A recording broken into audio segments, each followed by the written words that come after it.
Welcome back to the channel. Today, we're exploring the legacy of a true icon in British public transport, the Leyland Olympian. From its debut in 1980 to its lasting impact on bus design, the Olympian has a story worth telling. Let's dive in.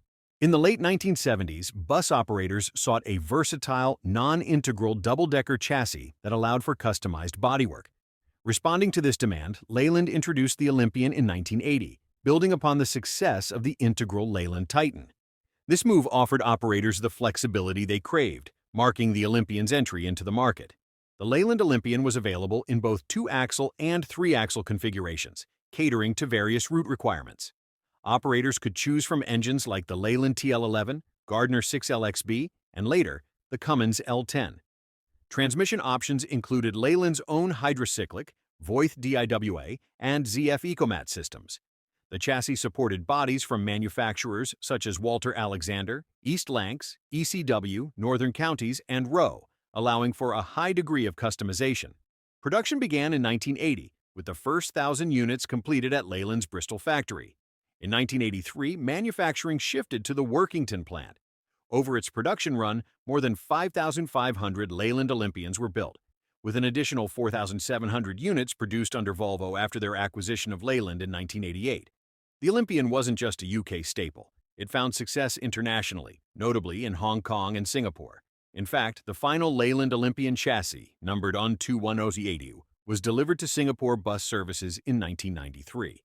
In 1988, Volvo acquired Leyland, continuing the production of the Olympian to fulfill existing orders. Eventually, Volvo introduced the Volvo Olympian, which retained the Leyland chassis design but featured Volvo engines, signifying the evolution of the model under new ownership.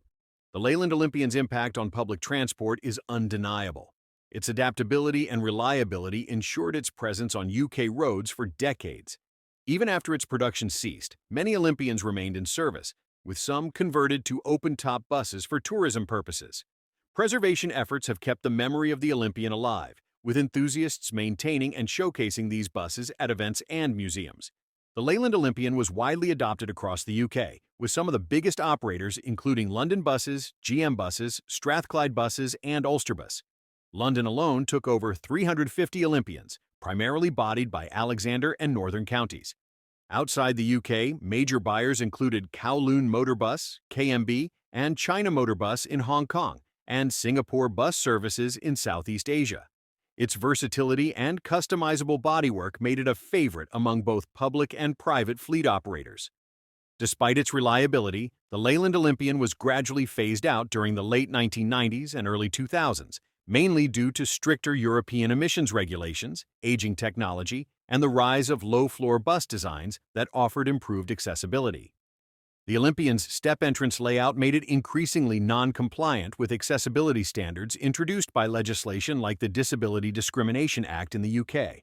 Operators began turning to newer models like the Dennis Trident II and Volvo B7TL, which better met modern performance and environmental expectations.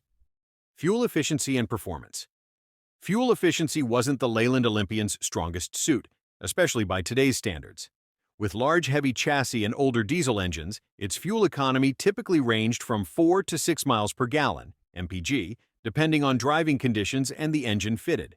However, many operators valued the Olympian for its durability, simplicity of maintenance, and long service life, which often outweighed concerns about fuel economy during the 1980s and 1990s. After retirement from frontline passenger service, a number of Leyland Olympians found a second life as open-top buses, especially in tourist hotspots such as London, Bath, and Edinburgh.